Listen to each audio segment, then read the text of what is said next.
policiais, entretenimento e a sua participação. A Voz da Cidade. Apresentação: José Aparecido. Muito bom dia a todos, rádio ouvintes da Rádio Comunicativa FM, é o programa Voz da Cidade, todos os dias, de segunda a sexta, das 9 horas às 10 horas da manhã. E hoje nós temos um convidado para lá de especial e também estou aqui com ele que está todos os dias aqui marcando presença.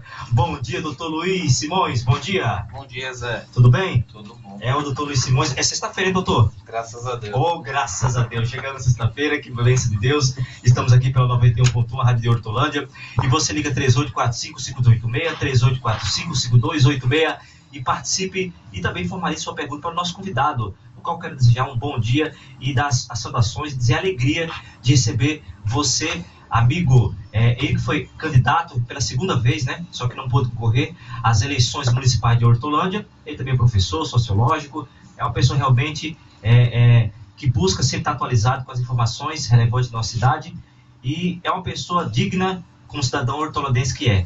Seja bem-vindo mais uma vez, meu amigo Fernando Ladeia. Bom dia, José, bom dia, Luiz, bom dia, ouvinte da Rádio Comunicativa FM. É um prazer estar aqui novamente, né? Eu já fiz bastantes entrevistas e comentários aqui para a Rádio Comunicativa. Sou um militante das rádios populares, né? Eu acho que a gente tem que trabalhar em cima dessa mídia alternativa e me coloco à disposição aí para a gente comentar os principais fatos aí sobre educação, sobre tudo que vem acontecendo.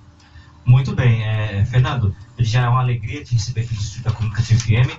Sinto que você que está familiarizado, né? Aqui se sente em casa, porque aqui é também sua casa, né? Você que é um militante das rádios comunitárias populares. E agora vamos aos principais destaques de hoje.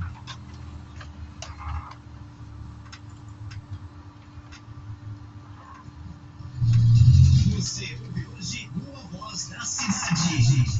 Às 9 horas e 10 minutos, no oferecimento de Bônus Pneus. Bônus Pneus estava localizado na rua Zacaria Costa de Camargo. Lá o seu carro é bem tratado. Meu amigo João, manda um abraço para você e todo mundo da equipe da Bônus Pneus. O João está lá na Bônus Pneus e recebe você com maior atenção. E lembrando que você chegando lá na Bônus Pneus e falando que estava aqui sintonizado no programa Voz da Cidade, você ganha na hora, olha, Fernandão, um alinhamento e balançamento totalmente grátis. É o compromisso Bônus Pneus e programa Voz da Cidade. Também os destaques de hoje é o oferecimento também da banca de jornais Good Bom, meu amigo Moca. Um abraço, Moca, para você. Todo mundo tá lá com o somzão ligado da 91.1. Lá você encontra revistas, jornais, enfim, tudo que for relevante de informação, lá você encontra na melhor e maior banca de jornais da cidade. E os destaques de hoje são o seguinte: Colo recebe 29 milhões de propina da BR Distribuidora. Eduardo Cunha contrata advogado especialista em delação premiada.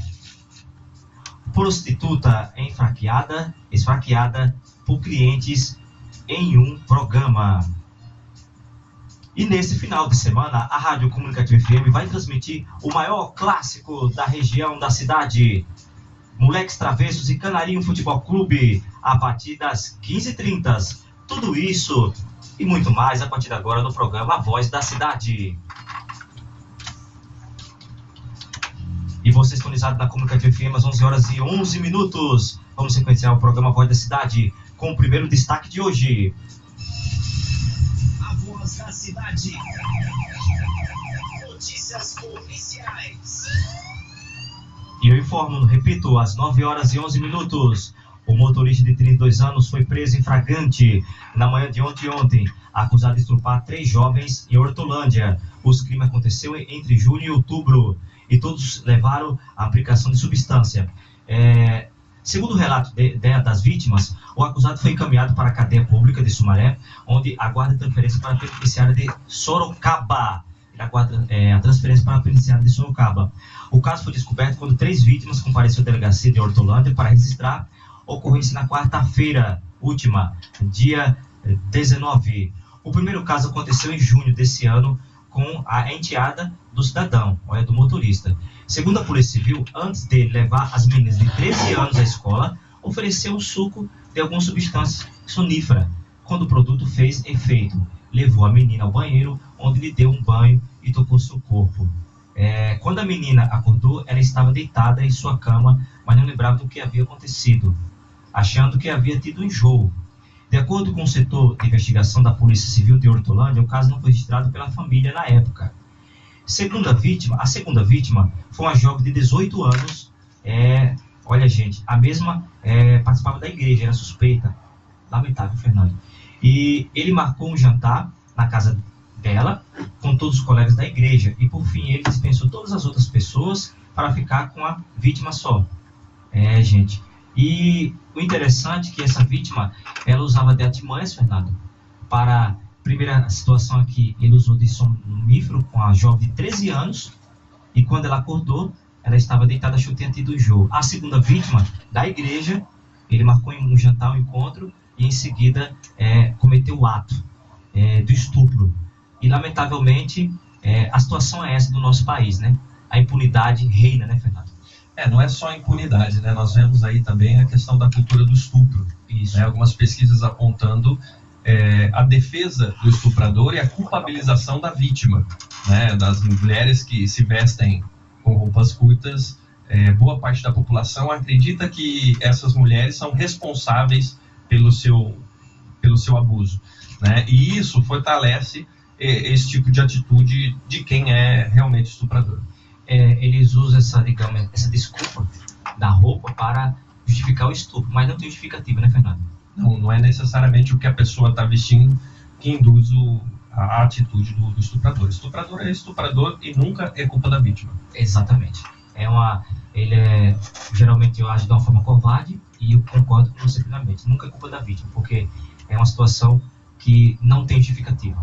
E agora vamos ao próximo tema de hoje, e por sinal, um tema muito quente do programa Voz da Cidade. Agora, a Voz da Cidade, os bastidores da política. Às 9h14, os bastidores da política. Fernando, você como pessoa que acompanha, atualizada nos bastidores da política, acredito que você deve estar acompanhando as notícias vindo lá de Brasília, e uma que abalou ontem a estrutura foi a questão do ex-presidente Collor, né? Ter recebido 29 milhões de propina entre 2010 e 2014, referente a 2 contratos da BR Distribuidora, Petrobras, né? Uhum. E, Fernando, eu queria que você comentasse, esse cidadão, que é da minha terra, por sinal, né? De Alagoas, né? Ele, no ano de 1992, ele foi o primeiro presidente eleito a passar por situação do impeachment, Uhum. não é isso? Democraticamente foi eleito, e foi a situação que todo mundo já conhece, o impeachment do Collor, né? Ele ficou 8 anos inelegível, correto, Fernando? Tá certo. Sem poder concorrer às eleições. E ele teve a segunda chance. E eu me recordo, Fernando, eu estava lá já no estado, eu estava no estado de Alagoas, quando ele concorreu, deixa eu ver, foi o ano 2000, é isso mesmo. Ele concorreu às eleições, e ele registrou esse candidato, ele estava assim, as pessoas, no apagar das luzes, registrou sua candidatura. Uhum. Porque ele estava crente que a igreja, os meios populares, era contra o retorno dele à política. Mas ele, sabiamente, né, ele usou da artimanha e registrou essa candidatura faltando poucos dias para no apagar das luzes. E veio, surpreendentemente, ganhar as eleições de Alagoas para o Senado Federal, e onde está até hoje. Então ele teve uma segunda chance. E o que ele fez, Fernando? Continuou que ele já havia começado como presidente, agora como um Senado, sabendo muito melhor de como se operam as questões de corrupção no Brasil, né? Infelizmente, o estado de Alagoas, que é um dos estados mais precários no sentido de política pública, de assistência social, saúde, educação e etc., né? É o estado com o maior índice de homicídios no Brasil também, né? Então você começa a associar esses dados diretamente a um coronelismo que existe lá, né? Renan Calheiros, o presidente do Senado, é de Alagoas, exatamente, né? Fernando Collor, que é outro coronel de Alagoas, sim, acaba tendo destaque no cenário nacional e sempre esteve envolvido nos esquemas de corrupção, foi impeachmentado por conta disso, né? E quando volta como senador, conhece os bastidores da política, conhece os bastidores do governo federal e começa a agir no sentido de completar aquilo que ele não conseguiu terminar enquanto presidente da República, né?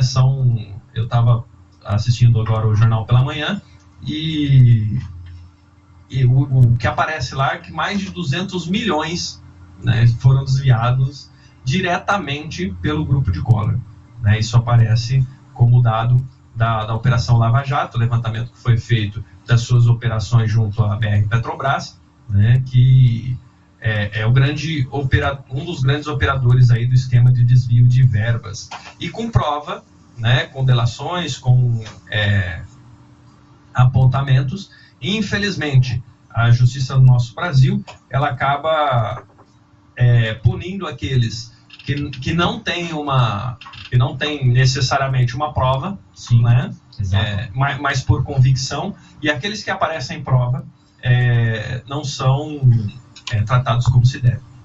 Ô Fernando, esse cidadão, Fernando Collor de Mello, está sendo acusado de mais de 30 crimes, né? Gente, é muita coisa, doutor Luiz.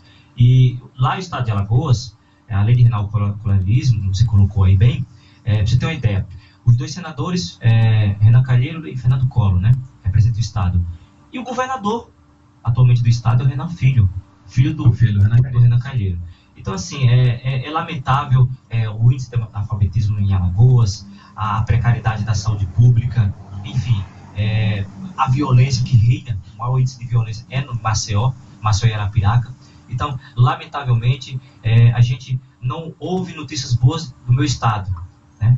E, para variar, os políticos contribuem para isso. É um estado muito bonito. Muito né? bonito.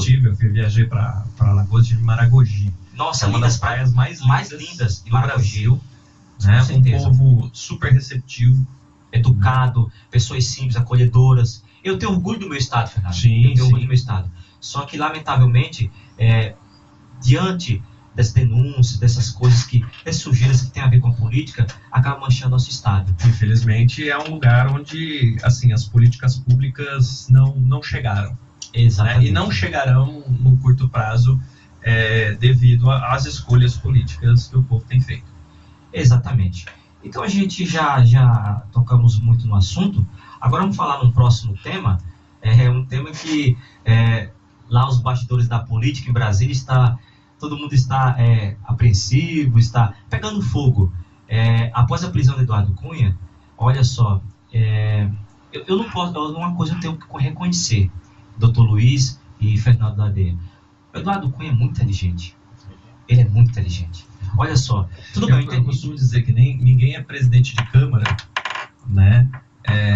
Na atual conjuntura política nacional, se não for um grande mafioso, né? Porque, assim, o presidente é eleito pelo voto popular, enquanto o presidente de Câmara, ele é eleito pelo voto legislativo. As articulações, né? Então ele tem que ser um cara de muita articulação. Tem que ser. Né? Então ele tem que ter um controle muito grande em cima do cenário político. Exatamente. Apesar não, ele faz parte do maior partido do país, que é o PMDB, mas tem que ter as alianças políticas para chegar no cargo de presidente da Câmara de Deputados, né? E olha só, doutor Luiz e Fernando, o que acontece é o seguinte: o nosso grande Eduardo Cunha, ele contratou um advogado, doutor que é advogado, entende o que eu estou falando aqui, melhor do que eu, ele contratou, doutor, um advogado especialista em delações premiadas. Ele é muito inteligente. Por quê? Ele já está dando recado para os governantes, para as pessoas que estão lá no poder. O gato subiu no telhado. Exatamente. Né? Ele já está enviando um recado para as pessoas que o temem. Olha, eu vou falar tudo que sei, né? E já vou me resguardar, entendeu? Então, assim, ele é muito inteligente e uma coisa que eu fiquei notando ontem, participando ouvindo, né, o relato da imprensa escrita e falada, é que, interessante, que veio à tona, um dia após a prisão do Eduardo Cunha, a situação do Fernando Collor de Mello, entendeu? Então já começou articulações, a delação premiada já não vai ser momento, já vai começando antecipadamente, Fernando. O que tem que tomar cuidado na prisão do Cunha é se realmente ela é fundamentada ou se é só uma questão midiática, né? Porque o povo estava querendo a prisão do Cunha. Sim. Né? Mas se essa prisão é embasada realmente nos crimes que ele cometeu, né, com provas, para que não possibilite a Lava Jato sair prendendo as pessoas apenas por convicção e sem provas. né? Isso tem que tomar cuidado. Isso não vale só para o Cunha, isso vale para todo cidadão. Porque se você permite a prisão de alguém sem um instrumento legal em que comprove um crime efetivo, né? Porque nós sabemos, mas tem que ver se foi juntado isso no processo, para que não se permita futuramente que pessoas sejam presas sem que haja uma prova de fato. É aquela prisão para dar uma satisfação à sociedade, né? Porque não se pode fazer um linchamento social.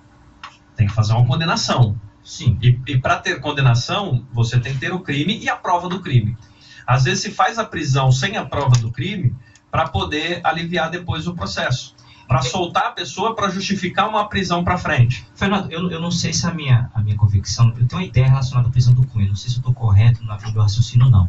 Mas você, como um grande conhecedor da área política, pode até me posicionar. Que é o seguinte, eu acredito que a prisão do Cunha é estratégica. Sim. Porque através dele, doutor Luiz, vão descobrir muitas coisas, vai abrir muitas lacunas obscuras, que tem muitas lá no Congresso Federal, entendeu? E quem está no poder vai abrir muitas lacunas e vai abrir espaço para descobrir coisas que até então estão debaixo do tapete. Uhum. Então, eu vejo a prisão do Cunha necessária nesse sentido. Agora, eu concordo com o critério dela tem que ser avaliado melhor, como você acabou de falar, porque a população... Não que eu não acho que o Cunha tem que ser preso, não tem que ser preso. Não, mas o processo tem que ser bem instruído. Eu só acho que é o seguinte, para ele ter sido preso, com certeza havia...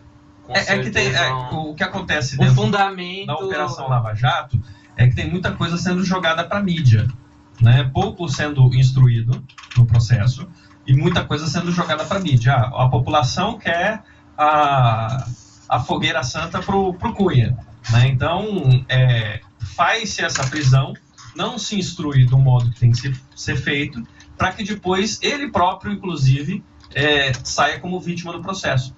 Como o próprio Fernando Collor, durante o impeachment da Dilma, se colocou como vítima do processo de impeachment dele, já que ela não teve os direitos políticos cassados por 8 anos e ele teve, entendeu? Então, a gente tem que tomar muito cuidado nisso, né? Para a pessoa depois, na história, não se colocar como vítima, tendo praticado os crimes que cometeu. Exato. Amigo, uma questão que a gente tem que colocar, e é fundamental também a gente, nesse cenário todo político, é que o advogado Eduardo Cunha está ajudando ponto a ponto o que foi passado para ele, né? Ele está realmente fazendo um estudo completo, né? A gente sabemos que temos, olha só, ele vem estudando os relatos, ponto a ponto, aquilo que está sendo denunciado no caso, cliente, que é o Eduardo Cunha, seu advogado, né, para formalizar uma melhor estratégia de defesa, né? E uma das coisas que é interessante a gente colocar diante desse cenário todo é que muitas cabeças vão rolar. Sim. Não vai ser poucas, viu, doutor Luiz? E vai ser de pessoas importantes. Agora, voltando ao cenário político, e uma coisa que é clamor popular, muitas pessoas, interessante, viu, Luiz? A polícia entrou em contato com ele anteontem, quando ele foi preso, né? E quando chegou lá, ele já estava tão crente que ia ser preso que as malas estavam prontinhas, né? E ele já estava ele era sabedor que ia ser preso, entendeu? Então, para ele não foi novidade. E eu creio também que quem deve estar já aprontando as malas é o ex-presidente Lula. Ele deve estar já olhando lá as roupinhas que vai levar, porque com certeza mais cedo ou mais tarde, eu imagino, no cenário que está se caminhando, as denúncias, tudo leva-se a crer que o próximo da lista é o Lula. É isso que eu estou falando de jogada midiática, né? E de instrução de processo, né? Hoje a prisão do Lula não tem fato jurídico para se fazer. Hoje não tem. Existe uma pressão social para que se faça, e grande, mas não tem fato jurídico para se fazer. Para se pegar o Lula, para se conseguir instrumentar um processo contra o Lula, você tem que levar uma quantidade de pessoas antes para a cadeia antes dele, até para você não ter uma convulsão social, né? Então, por isso a prisão do Cunha, né? Por isso eu acho que o PSDB vai entregar a cabeça do Aécio, porque o Aécio Neves não é o próximo candidato a presidente do Você é favorito a Geraldo Alckmin? O candidato do PSDB é o Geraldo Alckmin, não é o Aécio. Mas aquela gravação em que o Jucá fala, o primeiro a ser comido vai ser o Aécio, né? É justamente isso. Eles vão prender o Cunha agora, vão prender o Aécio, né? Só que o Aécio, para ser preso, primeiro tem que ser cassado, porque ele corre fora o privilegiado, assim como Fernando Collor de Mello, né? Porque não se tem ainda um instrumento jurídico para se prender o ex-presidente Lula, entendeu? Por isso essa jogada, para não falar assim, a Lava Jato é uma investigação parcial, uma investigação partidária. Então, vai ter que se comer algumas cabeças do outro campo político antes da prisão do presidente Lula. Eu acredito que é um clamor popular, só que eu entendo, Fernando, o seguinte, eu costumo falar aqui, o doutor e quem nos acompanha sabe de qual a minha opinião relacionada a todo esse cenário que está acontecendo. Aqui o Collor foi denunciado com 29 milhões que foi retirado dos cofres públicos, né? E o que acontece? Na minha opinião, a maior justiça, realmente, o que deveria prevalecer nesse país era você repor aquilo que você usufruiu, que retirou dos cofres públicos. O que aquilo ali ia ser investido na saúde, educação, saneamento básico, segurança, entendeu? E ficar com os direitos políticos cassados. Olha, eu sinceramente, isso é utopia para mim. Era o correto, concordo com você. Mas eu acho que o maior castigo para o cidadão que põe a mão no dinheiro público, é ele saber que um dia vai ter que devolver. Porque eu tava, doutor Luiz, gente do céu. Mas, deixa eu falar uma coisa para você. O problema, essa coisa do devolver o dinheiro, eu acho que tem que devolver mesmo, né? Mas essa coisa de falar de só devolver o dinheiro, não, sim. O cara pode pegar esse dinheiro como investimento, ele investir em outras coisas, depois ele devolver o dinheiro. Se você rouba 200 milhões, investe esses 200 milhões e transforma em 500 milhões. Sim. Você devolve 200 milhões sem problema, né? O que não faz é você não ter recebido vantagens com relação a isso. E por isso você tem que ter os direitos políticos cassados, né? O grande problema da justiça no nosso Brasil é que às vezes o direito político se caça, como aconteceu comigo aqui em Hortolândia.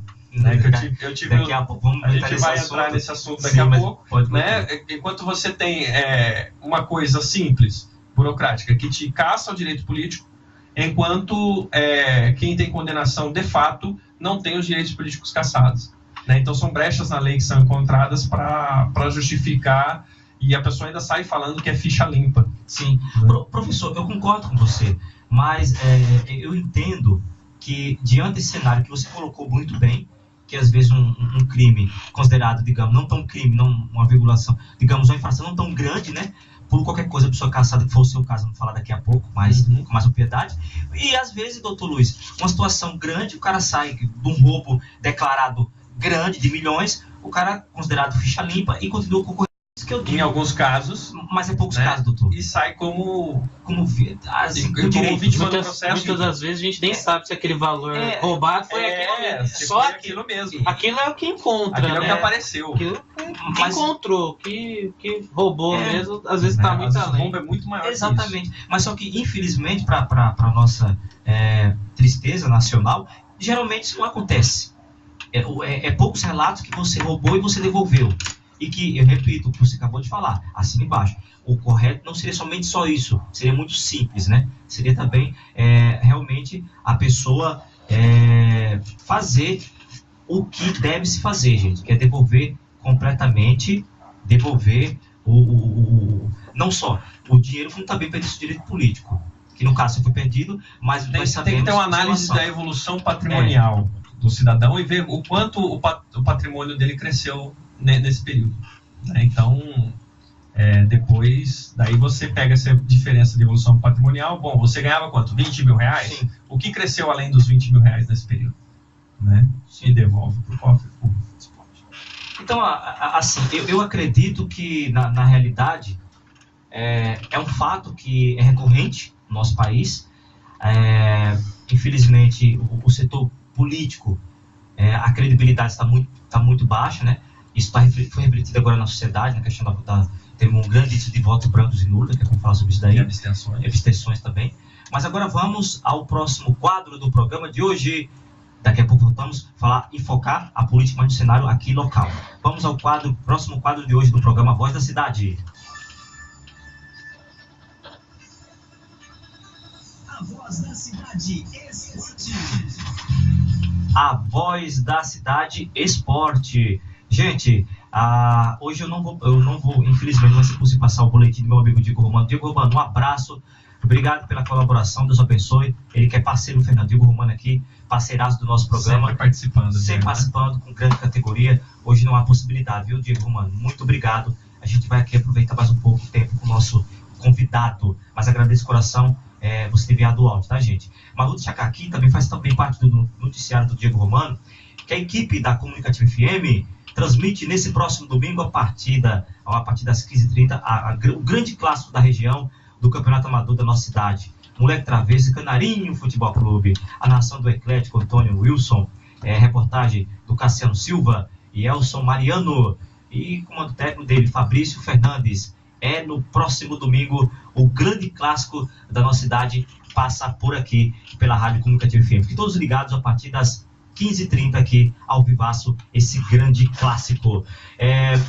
Gente, ontem eu encontrei o Frank, né, e falou: Zé, fala um pouco mais do meu Flamengo, eu tô sentindo um cheirinho de campeão. Eu digo: o doutor só quer falar do Vasco. Eu culpei você, viu, doutor? Eu falei, justifiquei, eu culpei você. Gente, olha, o Flamengo enfrenta, viu, Frank? Fala do seu Flamengo, ele enfrenta o Corinthians no próximo domingo, na abertura do Maracanã, não oficial, porque já tem as Olimpíadas e tudo mais, mas a abertura desse ano para o Flamengo, né, ele vai enfrentar o Corinthians no primeiro jogo no Maracanã, e lá tá um alvoroço, não tem mais ingresso para ninguém, é um corre-corre. Os cambistas, para variar, faz a festa, né? Lamentavelmente, né? É um fator recorrente em nosso estádio de futebol, né?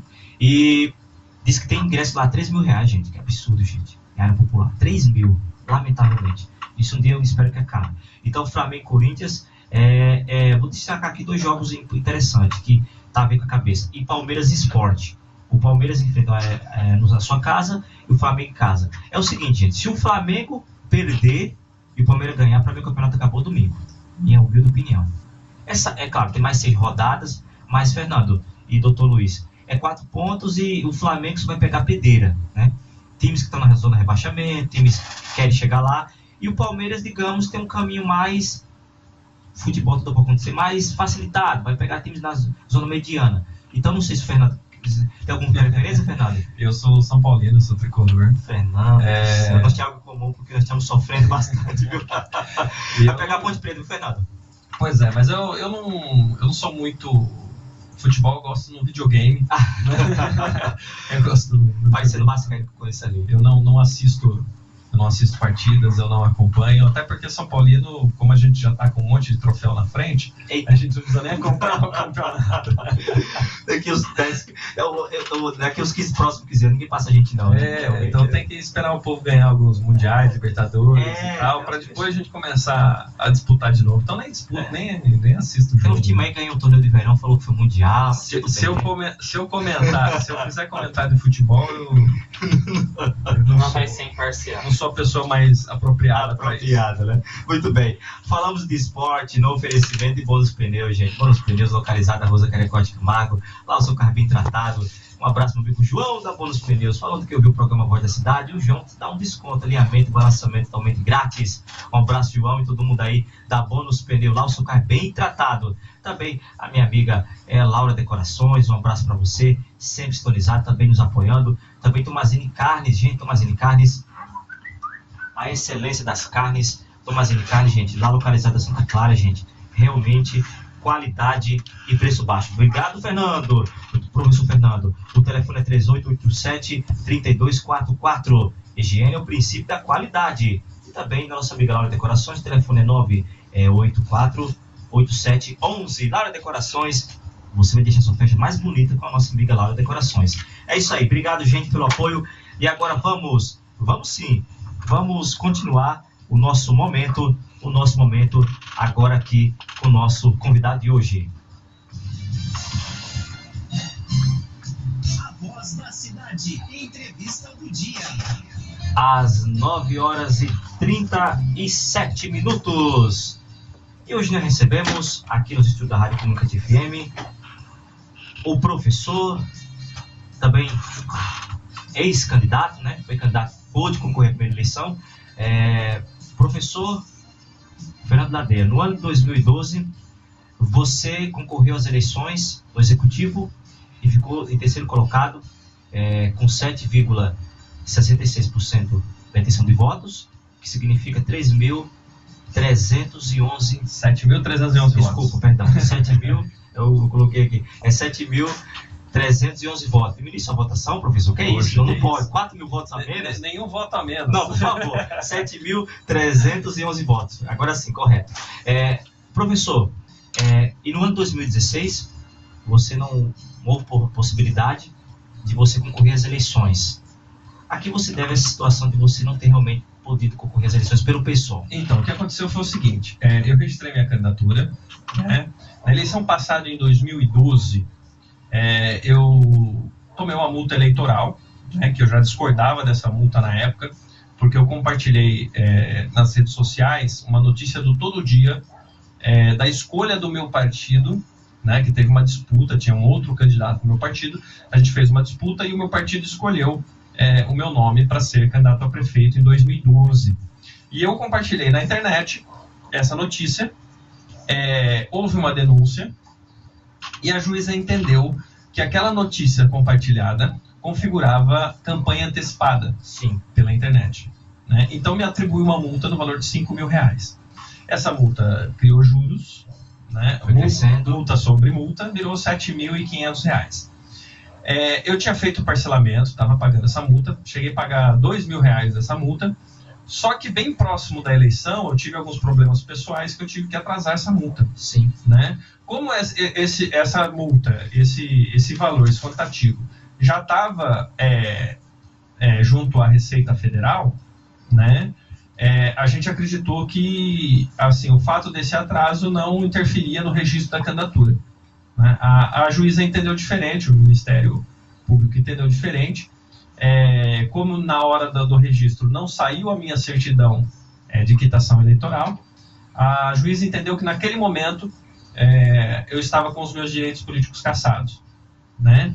E mesmo a gente acertando o reparcelamento, a juíza entendeu, embora já havia outros recursos julgados nesse sentido, né, alguns acórdãos nacionais falando que não teria problema. Sim. A justiça manteve a decisão, porque é muito difícil, assim como Cunha está recorrendo ao advogado especialista em delação premiada, né, é muito difícil advogados especialistas em direito eleitoral, e os advogados que a gente tinha à nossa volta eram voluntários como outros voluntários que ajudavam a gente na campanha. Sim. Né? Então, ficava difícil também largar os seus processos, seus prazos que já estava ali estourando, para ficar dedicado exclusivamente, porque os prazos da Justiça Eleitoral eles são muito menores que os prazos da Justiça Comum. Né? Então, para você perder prazo assim é rápido, e você teria que ter advogados destinados só para esse processo. Né? Então, a gente acabou perdendo prazo de recurso, né? O que fez com que a juíza retirasse o nosso nome da urna, né? E mantendo a impugnação para aquela eleição.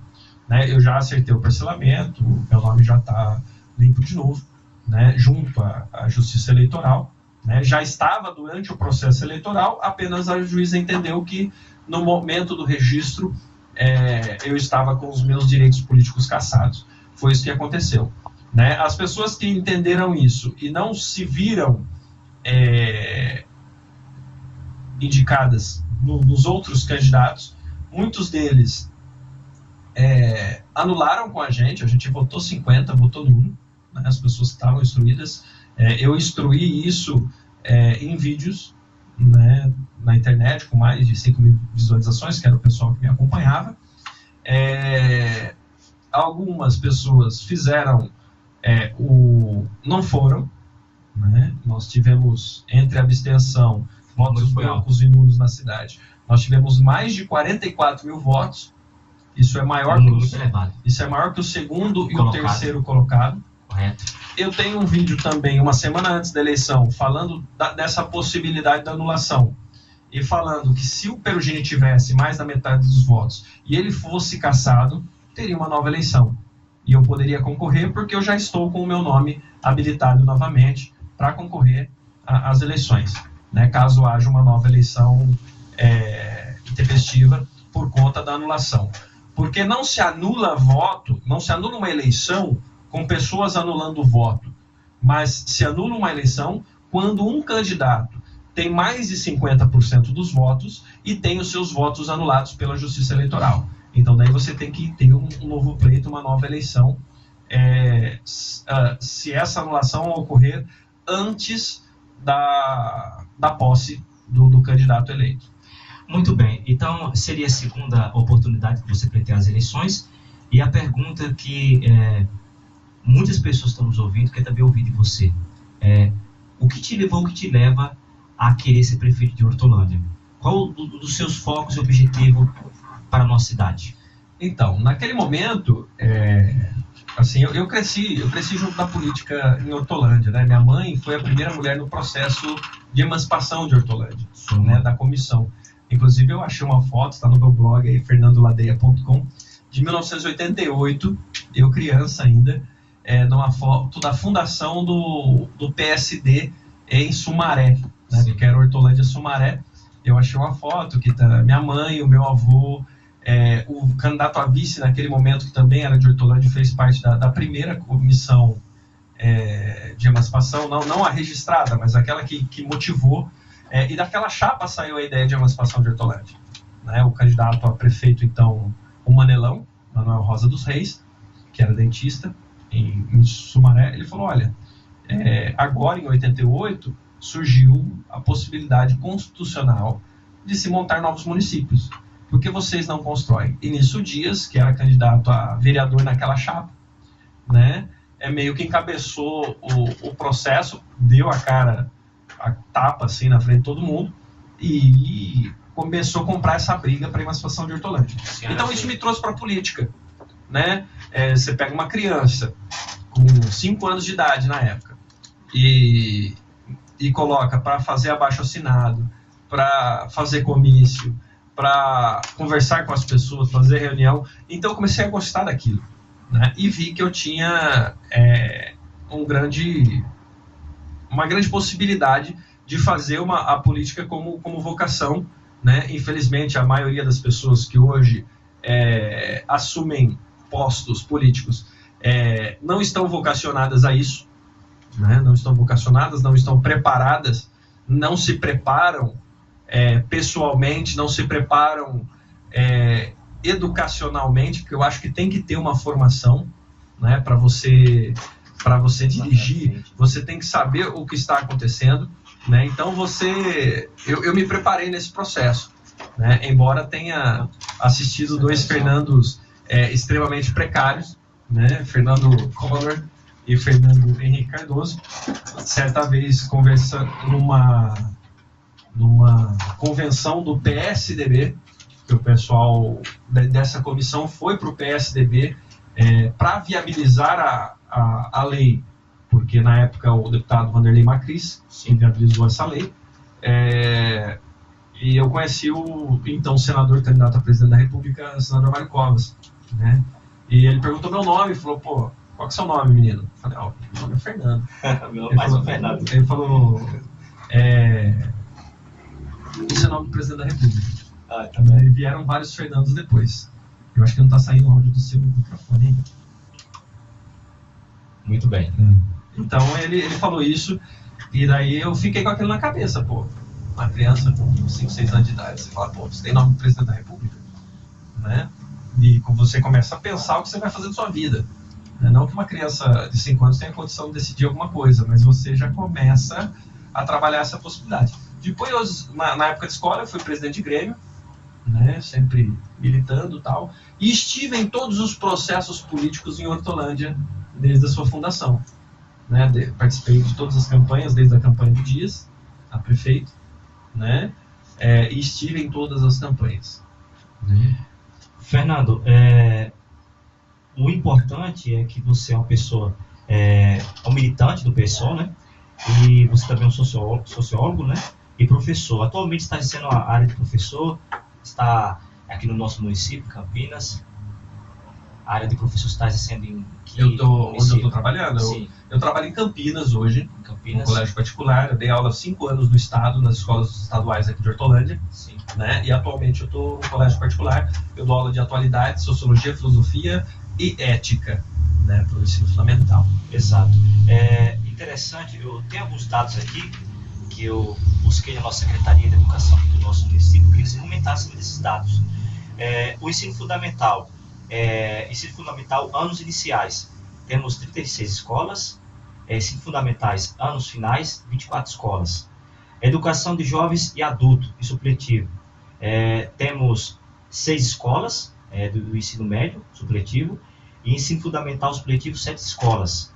Educação infantil, temos 26 creches no nosso município, e ensino médio, nós também temos ensino médio, que é a integral, temos, olha só, ensino médio, 23 escolas, o ensino período integral, apenas uma escola, que é o integral do ensino médio. Uhum. E 2 escolas da educação profissional, né, que se chamam as escolas profissionais.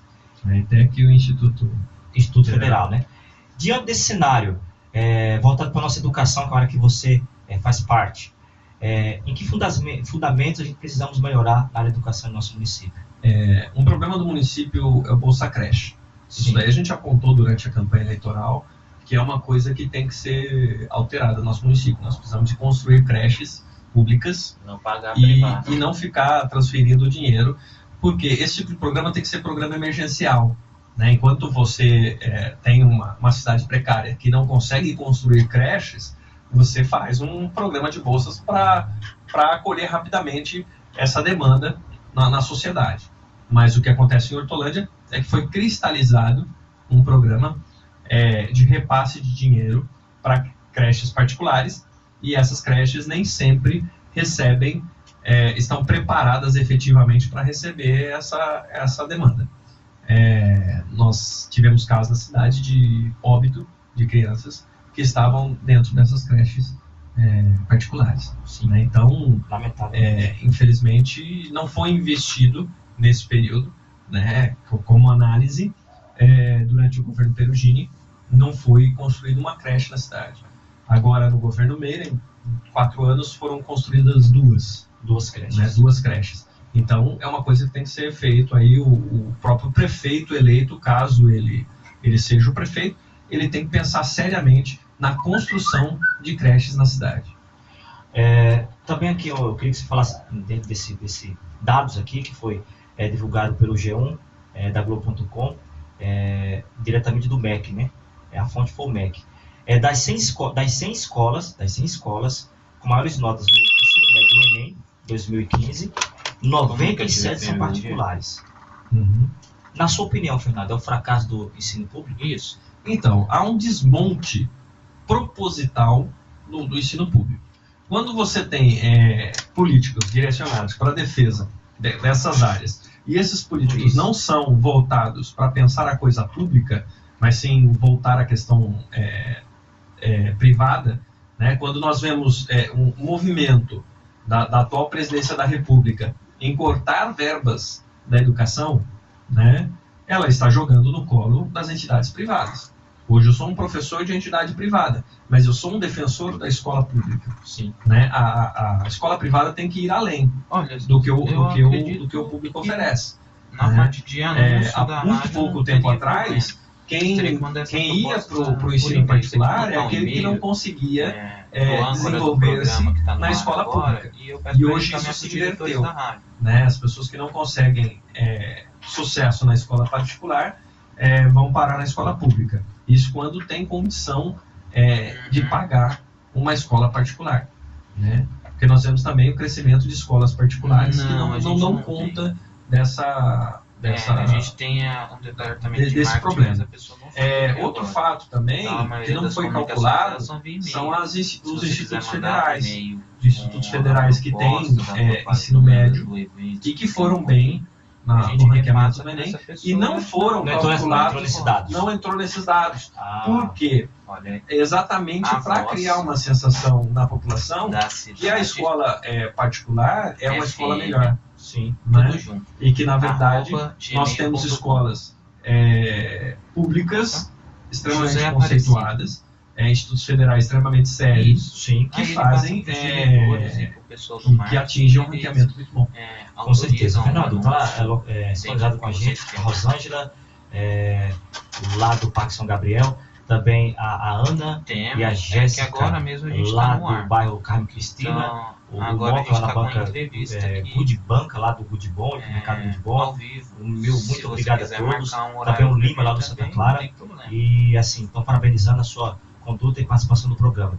E a Rosângela aqui, ela manda meio com um pensamento, mas voltado com uma pergunta para você, é até bom você responder. Votos brancos e nulos, programa que a gente faz das 9 é às uma 10 forma da mais manhã. clara da população confirmar a insatisfação com a Isso. política atual. Sim. Depois nós É uma temos formação das correta, 10 É da uma manhã. afirmação correta. Mas Eu nunca fui de defender o voto aí eu nulo, não sei te explicar né? qual a Porque dinâmica brancos e dele nulos, também. ele sai da contagem, né? É um dado interessante para a Por isso gente, que eu tô falando, pra eu gente passo analisar a o e-mail, sociedade. eu faço Como a eu cura disse do aqui, que programa, 44 e ele passa pra diretoria. mil pessoas É muito voto. Isso, em Hortolândia não votaram, tá bom? né? Ou se abstiveram, ou votaram branco, ou votaram nulo. José Esses Aparecido. 44 mil eleitores decidiriam Obrigado, seu nome uma é? eleição, Sim, decidem uma eleição, com certeza. né?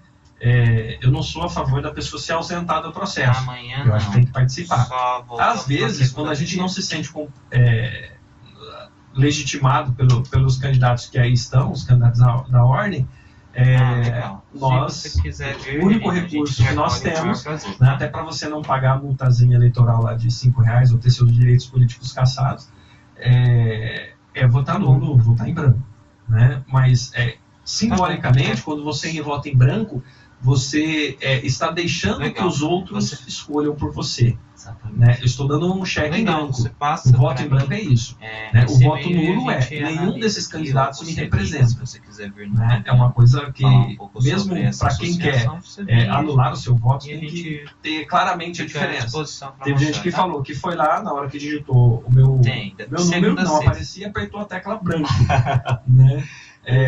Outros que sabiam Tá, o que poderia segunda-feira, se acontecer você nem quiser foram vir, a votar. partir das 9 da manhã, né? a gente conversa Então, rapidinho, a gente cada um bota tem a no ar. sua... Outras pessoas Tá partiram bom? pelo voto útil. Ah, se eu não quero o Meira, Tá eu certo, voto obrigado, no Perugino, Regina. que é o cara que tem Bom mais dia. chance de chegar. Né? Então, existem todas essas análises que o cidadão faz, que são válidas, né? Cada um tem uma posição diferente quanto a isso, mas é um número expressivo sim. Inclusive na cidade de São Paulo, abstenções brancos e nulos foi maior que o candidato eleito, que foi Sim, o Dória, eleito no primeiro turno. Verdade. Infelizmente o tempo está acabando, mas assim, rapidamente eu quero fazer um comentário com você da política local. Você atualmente do PSOL, a coligação foi única, não foi? Partido não único, tinha, né? não tinha coligação, era um partido Partido sozinho. sozinho, né? Único, né? E vamos falar um pouco do futuro, o que você pensa do futuro, se você vai pleitear as próximas eleições para deputado, para prefeito, e também queria que você também, nós temos apenas 4 minutos, mas você fizesse um resumo de como você vê a situação de política. Está sendo um candidato do PT, que pleitou a reeleição, não foi eleito, e está retornando candidato pela terceira vez, que vai ocupar o cargo do executivo. Fica à vontade, Fernando. Primeiro comentando o prefeito eleito, para a população saber, e tinha muita gente que não sabia. Por exemplo, minha esposa, que está há 5 anos apenas na cidade, né, e o que acontece? Ela não sabia que o Perugino tinha sido vice do Padovani, né, lá em 97, e então são coisas que hoje a pessoa com mais tempo de serviço público ao assumir vai ser o Perugino. Sim. Né? O único que teve 2 mandatos na história de Hortolândia foi o Padovani, mas ele saiu candidato a vereador nas anteriores, nessa última ele nem saiu. Né? A pessoa que mais tempo teve à frente do governo de Hortolândia foi o Perugino, como vice e 2 como prefeito, e agora assumindo novamente como prefeito, se a justiça autorizar. Eu não ventilo, nem posso ventilar qualquer possibilidade de candidatura minha para o futuro. Mas o que eu posso dizer é que eu estou na briga. Está na briga. Eu posso dizer que eu estou na briga. Vai continuar no PSOL? E pretendo continuar no PSOL. Né? Eu acho importante manter a coerência, o caminho que você está trilhando. existe um problema aí de uma cláusula de barreira, que se tivesse um debate em Hortolândia, e como foi nas outras cidades, pelo fato de não termos 9 deputados federais, né, existe uma cláusula de barreira para debate, que excluiria a gente do debate caso os outros não houvesse intenção da emissora ou dos outros candidatos, né? Então isso é uma coisa que a gente tem que brigar aí para frente para incluir os pequenos partidos ou tentar eleger mais deputados federais. Sim. Né? Quando a gente não consegue alterar a lei, a gente tem que buscar o poder para alterá-la quando a gente acredita que algo está errado, né? Então essa cláusula de barreira é extremamente danosa para a democracia, e isso precisa ser revisto na sociedade ou aumentar o número de deputados federais, né? Então a gente vai fazer uma avaliação ainda de todo esse processo, onde a gente errou, tudo, para recomeçar uma construção, né? Mas a única coisa a dizer que eu posso dizer, eu não sei quais serão os cargos, mas estarei militando na cidade, estarei fazendo a oposição crítica a todo o processo que aconteça na cidade, como eu estou aqui avaliando, por exemplo, a questão do Bolsa Creche, né? Não uma oposição simplesmente para cercar, para obter cargos, como se faz em Hortolândia, né? As pessoas começam a fazer oposição para conseguir cargos públicos, né? Então, farei uma oposição na cidade junto aos movimentos sociais para conseguir melhorar a nossa cidade, né? Quando eu fiz propostas durante a eleição, eu espero que essas propostas sejam minimamente ouvidas pelo candidato eleito e sejam aplicadas, né? A gente não disputa uma eleição só para sentar no cargo, mas sim para melhorar a cidade que eu vivo, a cidade que eu pretendo viver por muito mais tempo, né? E melhorar para todos nós. Professor Fernando Dadeia, muito obrigado pela sua participação, foi uma honra te receber. Esperei outra oportunidade de retornar aqui, participar do nosso programa junto com o Dr. Luiz. Hoje o Rodrigo Timóteo não pôde participar. Eu quero pedir desculpa ao Carlos Tellini, já chegou às 10 horas, eu paguei aqui o minuto dele, perdão, Carlos Tellini. Gente, continua a programação da nossa Comunicativa FM, Rádio de Hortolândia, com Bom Dia Comunicativa, com Carlos Tellini. Muita informação e opinião a partir de agora. E, Fernando, muito obrigado, volte sempre. Obrigado, José, obrigado, Luiz, obrigado você, ouvinte da Comunicativa. É isso aí. Gente, não esqueça, Deus não escolhe os capacitados, mas capacites escolhidos. Até a próxima segunda, se o bom Deus o permitir. Tchau, gente. Um bom dia e continue com a programação da Rádio Comunicativa FM.